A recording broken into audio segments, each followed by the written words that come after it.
You know how everyone calls Xiaomi the Apple of China? Well, this year they have decided to prove it, literally. Xiaomi completely skipped the 16 series and jumped straight to the Xiaomi 17 lineup, mirroring Apple's iPhone naming exactly. We've got the Xiaomi 17, the Xiaomi 17 Pro, and of course the Xiaomi 17 Pro Max. Now, you would think copying Apple's name would be a bad look, right? But here's the funny part, it's actually working. Despite the copycat naming, this phone has been creating a real storm online. MKBHD, Mr. Who's the Boss, all the big reviewers seem seriously impressed with this device. Now, over the past few years, I have tested almost all of the Chinese flagship phones, and I have noticed that Xiaomi's premium lineup has been heading in the right direction. The Xiaomi 15 Ultra, the 14 Ultra, those were solid devices, and this one definitely builds on that progress. But at the same time, I feel Xiaomi still has a few key things to fix if they really want to compete directly with Apple or Samsung and even Vivo or Oppo. So let's dive in. I will break this video into two parts. A, what I genuinely like about the Xiaomi 17 Pro Max, and B, what really needs improvement. Okay, so let me start with the positive, and right at the top of the list has to be the design. I am 100% sure that a lot of other companies are going to copy this look in the next few months. This secondary OLED display on the back, it's unique and it's actually useful. You can add widgets, control your Spotify playlist, show notifications, and even customize what appears on it. Now, this is a Chinese variant I have, so it's a bit limited in terms of supported apps, but I am pretty confident that the global version will have more integrations.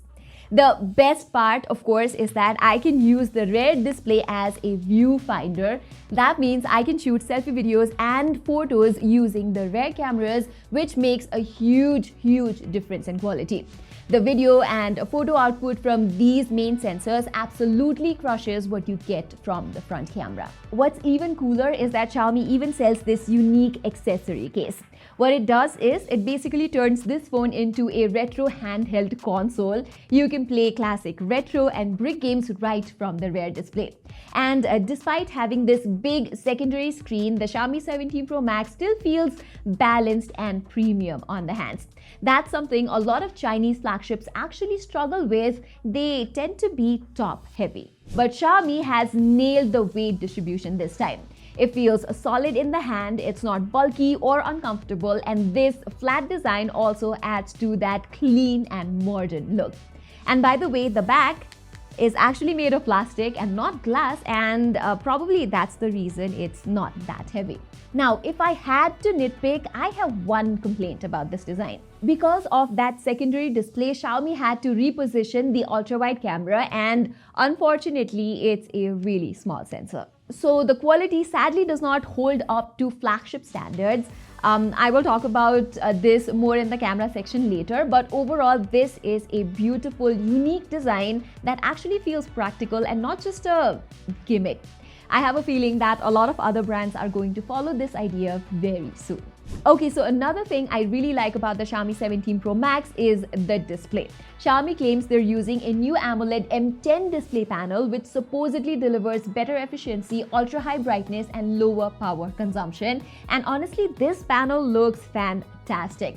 The clarity and the sharpness are the best I have seen on any Xiaomi device so far. In fact, I would say that it even looks crisper than the display on the iPhone 17 Pro Max. It also gets extremely bright outdoors, but it also dims beautifully at night, so it never feels harsh on your eyes. The touch response is incredibly smooth, and the color accuracy is also top tier. You also get full support for Dolby Vision and HDR10 and 10 Plus standards, and Xiaomi has also stepped up the vibration feedback and the speakers this time. The haptic motor feels tight and precise, very flagship level, and the stereo speakers are punchy and clear. Xiaomi also uses something called a Dragon Crystal glass, and if you watch Jerry Riggs' video, it shows that this new glass has better scratch resistance than the Gorilla Glass Victus 2 and the Gorilla Glass Armor, making it actually tougher than what we see on most Android phones today. However, it still does not quite match the durability of Apple's new ceramic shield, but this still is a promising development from Xiaomi. Now, as for the performance, this is the first phone to feature Qualcomm's brand new Snapdragon 8 Gen 5 Elite chipset, Qualcomm's latest and the most powerful processor.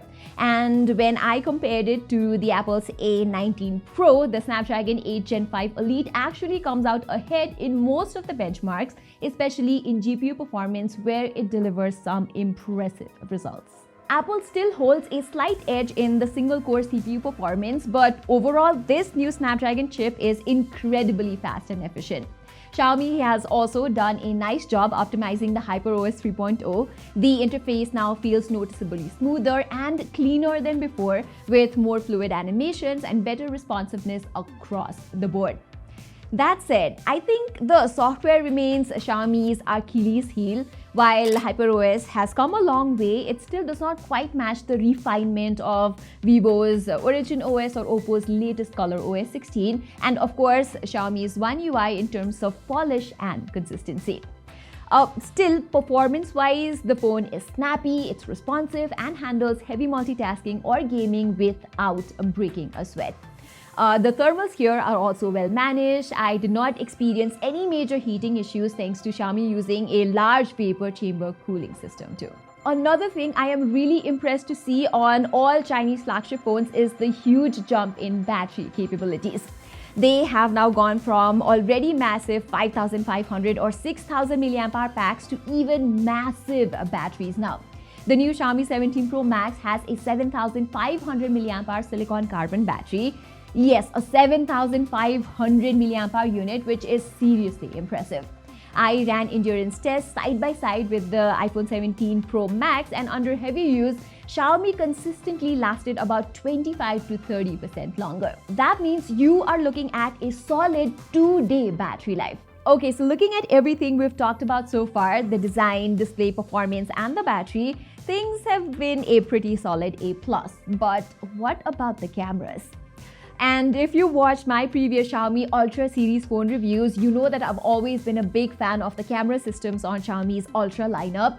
However, I've never been too impressed with the regular number series like the Xiaomi 15 or the 15 Pro from last year, which quite did not really deliver that flagship level camera experience. And this new model, the Xiaomi 17 Pro Max, isn't part of the Ultra series either, so naturally there are a few compromises. First of all, Xiaomi isn't using Sony sensors here like it does on the Ultra phones. Instead, the main and the ultra-wide cameras use OmniVision's Light Fusion sensors, the primary one being a 50 megapixel Light Fusion 950L, while the 5x telephoto camera is the latest Samsung's ISOCELL GN8 sensor. Now, while the hardware isn't bad, the image tuning feels a bit off. Xiaomi gives you two shooting profiles as always, Leica Vibrant and Leica Authentic, but neither quite nails it for general users. The Vibrant mode does look good in ideal lighting, but in some instances it tends to oversaturate, and there are a lot of issues with highlight management too. For example, in this flower shot, you can see how Xiaomi's Vibrant mode delivers a more contrasty and eye-catching result compared to the flatter, more neutral tones from the iPhone. But in another flower photo, this time with direct sunlight hitting the subject, you can see Xiaomi's image turn too warm and oversaturated. The highlights get blown out and some finer details are lost too. You can see it even more clearly in this photo of the Krishna temple I took in broad daylight. Xiaomi struggles to handle the bright sky and sunlit areas, blowing out details in the highlights while lifting the shadows. Likewise, the dynamic range just is not as well balanced, and it ends up making the scene look more artificial and less true to life. The authentic mode, on the other hand, is often too contrast heavy, producing darker shadows and a noticeably narrower dynamic range than what you would expect. It gives photos a more artistic, stylized look, almost as if they've been heavily edited in Lightroom with added contrast and clarity. So while photography enthusiasts might enjoy experimenting with all the Leica modes you get here, I believe the color science still feels a step behind what Oppo, Vivo, iPhone or Samsung are doing in terms of natural and consistent image output. That said, the black and white Leica photography on this phone is phenomenal. Check out these samples. The tonal contrast, the depth, and the variety of black levels are just so stunning. If you love monochrome portrait photography, this phone will absolutely blow your mind. Its 5x periscope lens also performs extremely well. I found it to be faster and sharper than the one on last year's 15 Ultra. And this 5x telephoto lens on the Xiaomi 17 Pro Max isn't just great for zoom shots, it also doubles as a macro camera and the results are stunning. Unlike the iPhone, which still relies on its ultra-wide lens for macro shots, the tele-macro photos from Xiaomi are much sharper and more detailed. Plus, the subject focus is more precise, edge separation is cleaner, and the overall texture reproduction is significantly better. However, the ultra-wide camera is clearly where Xiaomi had to make a trade-off. Like I said earlier, they used a smaller sensor with a not-so-wide 17mm field of view to accommodate the rear display within the camera module. As a result, the ultra-wide shots aren't as wide as they should be, and the image quality, especially in low light, looks like what we would get from some mid-range phones. On the video front too, the Xiaomi 17 Pro Max still feels a bit underwhelming. Stabilization and color consistency between lenses need big improvement. Overall, while the 17 Pro Max offers plenty of fun camera features, filters, and Leica-style modes to play with, its tuning just is not as balanced enough for everyone. I really think Xiaomi could benefit by adding a natural mode, something that sits between vibrant and authentic to better serve everyday users who just want realistic, true-to-life shots. So yeah, overall, there's a lot to like about the new Xiaomi 17 Pro Max. It's got a unique design, an excellent display, top-tier performance, and phenomenal battery life. But if Xiaomi really wants to capture the flagship market, I feel it's still not quite there yet. And there are three main reasons for that. First is the camera system. While it's good, I think it still isn't on par with what other Chinese manufacturers are delivering right now.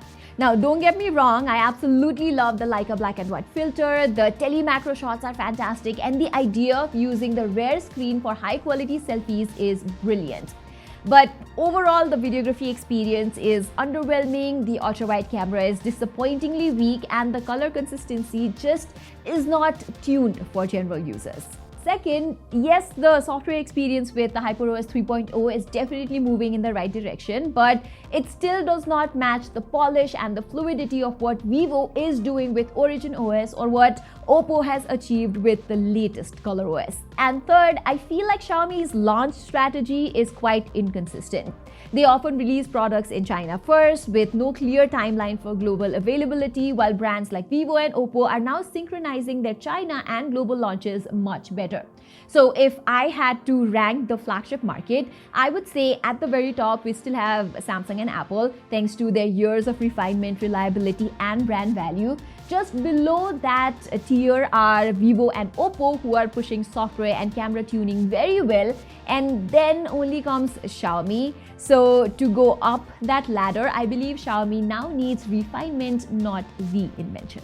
Alright everyone, that was all for this video. I hope you liked it, and for your information, this unit was bought while I was traveling to Dubai, and there is no editorial input from Xiaomi in this review whatsoever. So if you appreciate our efforts, a subscription to the channel would be great. Saying this, I'm Pratima and I will see you in the next one.